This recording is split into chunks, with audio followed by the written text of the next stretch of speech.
निकली बसपा सांसद ने संबोधित कर कहा, पिछले 50 सालों का आपका अमरोहा के नुमाइंदे ने रिकॉर्ड तोड़ दिया।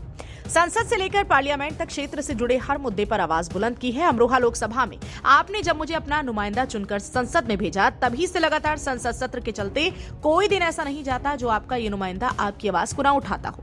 प्राप्त जानकारी के मुताबिक सैयद नगली थाना क्षेत्र के ढक्का मोड़ पर सभा को संबोधित करते हुए सांसद कुंवर दानिश अली ने संबोधित करते हुए कहा कि जनपद की जनता ने अपना नुमाइंदा चुनकर जब से मुझको संसद में भेजा है, तभी से लगातार संसद सत्र के चलते कोई दिन ऐसा नहीं बीता है जब आपका ये नुमाइंदा आपकी आवाज बनकर संसद में बोलते हुए जिम्मेदारी निभा रहा है। कहा कि संवैधानिक पदों पर बैठे लोग क्रिमिनल को बचाने का काम कर रही हैं, जबकि देशवासियों के लिए घातक साबित हो रहा है। कहा कि मैं वहां राजनीतिक नुमाइंदा नहीं हूं जो इसको छोड़ो या उसको बंद कराओ, मुझे लोगों को जोड़ने का काम आता है, तोड़ने का नहीं। उन्होंने प्रधानमंत्री सड़क योजना के अंतर्गत ढक्का मोड़ से भवालपुर अड्डे तक निर्मित करीब 10 किलोमीटर लंबी सड़क का शुभारंभ करते हुए कहा कि भाजपा ने कांग्रेस मुक्त भारत का नारा सत्ता में आने से पहले ही दिया था और सत्ता में आने के बाद मुस्लिम मुक्त विधायिका कर दी।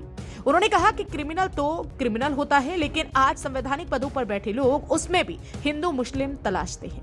उन्होंने भाजपा सरकार पर जमकर निशाना साधा है। इस अवसर पर पूर्व विधायक हरपाल सिंह, डॉक्टर अफसर अली, अजब सिंह, एडवोकेट नासिर हसन, मोहित भाटी, जितेंद्र सिंह, एडवोकेट बदन सिंह गौतम, पप्पू सिंह जाटव, नरेंद्र कुमार, बबलू गौतम, इसरार सैफी, चौधरी अफान, कैलाश चंद्र समेत अन्य कार्यकर्ता मौजूद रहे।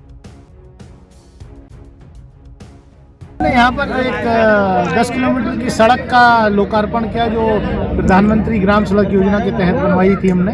आज उसका लोकार्पण किया और लोगों ने समझ आजम खान के साथ में जो है अत्याचार लगातार हो रहा है, उनकी सदस्यता भी विधानसभा से रद्द कर दी गई है, इसके बारे में क्या कहेंगे?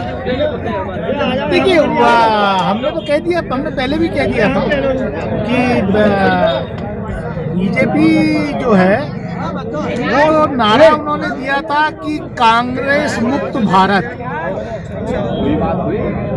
जबकि असलियत में उसके पीछे जो छुपा हुआ है वो है विपक्ष मुक्त भारत और मुस्लिम मुक्त विधायिका। और भाजपा ने ये काम अपने यहाँ तो कर लिया।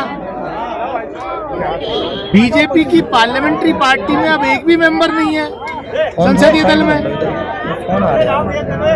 और जो विपक्ष से चुन के आए हुए थे उनको भी कैसे कैसे करके निपटाया जाए उस काम पे लगे हुए हैं। आजम खान के करीबी हैं जो मीडिया प्रभारी हैं, उन्होंने बीजेपी ज्वाइन कर लिया, क्या कहेंगे?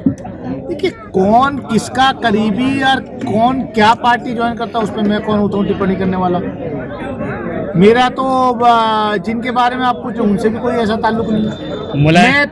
मैं तो एक जो बाबा साहब डॉक्टर भीमराव अंबेडकर ने जो हमें संविधान दिया, जिस लोकतांत्रिक प्रणाली में हम जीते हैं, जो हमें बहुत कुर्बानियों के बाद मिली, लाखों लोग शहीद हुए, क्योंकि इसका दर्द हमें मालूम है कि हमने अपने बुजुर्गों को, अपने पुरखों को खोया है ये आज़ादी हासिल करने के लिए। शायद उन लोगों ने नहीं जिनका आज़ादी में कोई योगदान नहीं था, और आज वो लोग उन्हें वीर बनाने पर लगे हुए, इतिहास को बदलने की कोशिश कर रहे हैं। मुलायम सिंह यादव का परिवार एकत्रित हो रहा धीरे धीरे, क्या कहेंगे इस पर? मैं क्या टिप्पणी कर सकता हूँ? दूसरी पार्टी के मामले पे मैं क्या टिप्पणी कर सकता हूँ? मैं तो चाहता हूँ कि सबके परिवार इकट्ठे रहें, किसी के परिवार में कोई कलह ना हो। मैं तो चाहता हूँ आपके परिवार में भी कलह नहीं होनी चाहिए। अच्छा, क्योंकि परिवारों में कलह हो रही है, रोज हम देख रहे हैं, रोज मर्डर हो रहे हैं। अभी कल देखा एक नेवी के रिटायर्ड ऑफिसर को उसकी बीवी और बेटे ने ही कत्ल करके 4 टुकड़े करके बहा दिया। तो मैं तो चाहता हूँ सबके परिवार इकट्ठे। अच्छा, जो एक लड़की की 35 टुकड़ों में डेड बॉडी मिली है, उस पर आपने अभी संबोधित करते कुछ कहा, क्या कहेंगे कि हिंदू मुस्लिम और धर्म से जोड़ते हैं? देखिए, क्रिमिनल होता है, और सरकार क्योंकि क्रिमिनलों पर कार्रवाई नहीं कर रही। अमरोहा से फजल अहमद के साथ मुजम्मिल हुसैन, एक्सप्रेस न्यूज।